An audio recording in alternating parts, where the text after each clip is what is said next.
انہوں نے کہا کہ اس سال سیکیورٹی فورسز اور قانون نافذ کرنے والے اداروں نے عسکریت پسندوں کے خلاف 59,755 آپریشنز کیے ہیں، اور 59,000 آپریشنز جو ہیں یہ انٹیلیجنس معلومات کی بنیاد پر کیے گئے۔ دہشت گردی کے خلاف پاکستان نے ایک طویل جنگ لڑی ہے، اور یہ جنگ ابھی جاری ہے، یہ سلسلہ ابھی جاری ہے۔ D G I S P R بتا رہے تھے، اور یہ بھی بتا رہے تھے کہ یہ جو آپریشنز ہوئے ہیں آپریشنز، ان میں 73 انتہائی مطلوب دہشت گردوں کو مارا گیا۔ انہوں نے کہا کہ کئی کارروائیاں ایسی تھیں جن کو ناکام بنا دیا گیا، اور ان کارروائیوں میں 383 سیکیورٹی فورسز کے اہلکاروں نے جان کی بازی ہار دی۔ ان کا کہنا تھا کہ کارروائیوں میں 2 خودکش بمباروں کو حراست میں لیا گیا، جبکہ 14 مطلوب دہشت گردوں نے ہتھیار ڈالے اور وہ قومی دھارے میں شامل ہوئے۔ ان کا یہ بھی کہنا تھا کہ شورش زدہ علاقوں میں گڈ گورننس، تعلیم اور انصاف سے ہی دہشت گردی کا خاتمہ کیا جا سکتا ہے۔ تو یہ بڑا واضح دو ٹوک پیغام ہے پاکستان کی جانب سے افغانستان کے لیے، افغانستان کی حکومت کے لیے، معاف کیجیے گا۔ اور اس میں سیاسی جو لوگ ہیں وہ بھی خاصی تشویش کا اظہار کر رہے ہیں۔ ایک تو میں نے کل کی ویڈیو میں آپ کو بتایا تھا کہ عمران خان نے باقاعدہ اس پر تشویش ظاہر کی ہے۔ ان کی ہمشیرہ علیمہ خان نے یہ میڈیا کو بتایا تھا کہ ان کو دکھ ہوا ہے کہ پاکستان کی فضائی کارروائی ہوئی ہے افغانستان کے اندر۔ انہوں نے کہا کہ اس طرح کی کارروائی سے خطے میں انتشار بڑھے گا۔ اسد قیصر رہنما ہیں تحریک انصاف کے، انہوں نے کہا ہے کہ افغان معاملے پر پختونخوا کی سیاسی قیادت پر مشتمل جرگہ بنا کر آگے بڑھا جائے۔ انہوں نے کہا کہ افغانستان کے ساتھ موجودہ صورتحال پر ہمیں گہری تشویش ہے۔ دونوں ممالک کو اس صورتحال کو مذاکرات اور سفارتی چینل کے ذریعے حل کرنا چاہیے۔ انہوں نے بتایا، اسد قیصر نے بتایا کہ افغانستان کے ساتھ ہمارا دینی اور خونی رشتہ ہے اور گہرے روابط ہیں۔ مسائل کو مذاکرات کے ذریعے حل کیا جانا چاہیے۔ موجودہ صورتحال خطے میں عدم استحکام پیدا کر سکتی ہے، اسد قیصر کا کہنا تھا، اور انہوں نے وفاقی حکومت سے درخواست کی کہ افغانستان کے معاملے پر تمام سیاسی جماعتوں کو اعتماد میں لیا جائے، خصوصاً خیبر پختونخوا کی سیاسی قیادت پر مشتمل ایک جرگہ بنا کر اس جرگے کی تجاویز کے مطابق معاملہ آگے بڑھایا جائے۔ ہمارا علاقہ جنگ سے بری طرح متاثر ہوا ہے، پچھلے 40-50 سال سے یہ سلسلہ جاری ہے۔ ہم ان جنگوں سے تنگ آ چکے ہیں۔ برادر اسلامی ملک کے ساتھ ایسی صورتحال کسی بھی طرح قابل قبول نہیں ہے۔ جنگ، تشدد اور جارحیت کسی مسئلے کا حل نہیں ہے۔ تمام مسائل کا حل مذاکرات کی میز کے اوپر نکالا جائے۔ اور یہ بھی ان کی جانب سے اشارہ تھا کہ جس طریقے سے مشرق وسطیٰ کی صورتحال ہے، جس طریقے سے یوکرین روس کی لڑائی ہے، ایران اور امریکہ کا معاملہ ہے، ایران اور اسرائیل کا معاملہ ہے، اسرائیل اور فلسطین، اسرائیل اور لبنان کا معاملہ ہے، تو اور شام کی جو تازہ ترین صورتحال ہے، تو ان ساری تبدیلیوں یا جنگوں کے تناظر میں اگر آپ پاک افغان اس خطے کو دیکھا جائے تو پھر صورتحال خاصا سنجیدگی کا تقاضا کرتی ہے، اور اس چیز کا تقاضا کرتی ہے کہ معاملات کو مزید نہ بڑھایا جائے۔ دونوں ملکوں یعنی پاکستان اور افغانستان کے مفاد میں یہ چیز ہے کہ مذاکرات کے ذریعے مسائل حل ہوں، ایک دوسرے کی مجبوریوں کو سمجھا جائے، اور جو افغان قیادت کا موقف ہے یا جو پاکستان کا موقف ہے وہ بجائے اس کے کہ الزامات پر مبنی جو بیانات داغنے کا سلسلہ ہے دونوں جانب سے، وہ سلسلہ رکنا چاہیے، اور مذاکرات کی میز پر یہ تمام مسائل جو ہیں ان کا حل ڈھونڈا جانا چاہیے۔ آج پشاور میں سینئر بیوروکریٹ، سابق چیف سیکرٹری خیبر پختونخوا کے اور افغان امور کے ماہر، افغانستان میں سابق سفیر رستم شاہ محمد انتقال کر گئے۔ اللہ تعالیٰ ان کے درجات بلند فرمائے۔ آپ نے ان کے بہت سارے تجزیے، تبصرے سنے ہوں گے، پڑھے ہوں گے، لکھتے بھی تھے، اور ہمیشہ انہوں نے اتفاق کی بات کی، ہمیشہ انہوں نے پاکستان اور افغانستان کے قریبی روابط کی بات کی، دونوں ملکوں کے مفاد کی بات کی۔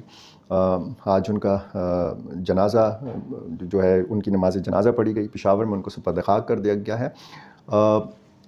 جو کوششیں افغانستان اور پاکستان کے مابین ایک بیک ڈور ڈپلومیسی کی صورت میں ہم دیکھ رہے تھے، محمد صادق خان حال ہی میں کابل کا دورہ کر کے آئے ہیں، انتہائی اہم ملاقاتیں انہوں نے کی، لیکن ان ساری کوششوں پر پانی پھرا ہے اس کارروائی کے نتیجے میں۔ اور ظاہر ہے کہ یہ بڑی نقصان دہ چیز ہے کہ جب ایک طرف سفارتکاری ہو، دوسری طرف بمباری ہو، تو پھر ایسے معاملات آگے نہیں بڑھتے۔ لیکن دونوں ملکوں کے پاس اب بھی وقت ہے کہ وہ حالات کو سمجھیں، حالات کی نزاکت کو سمجھیں۔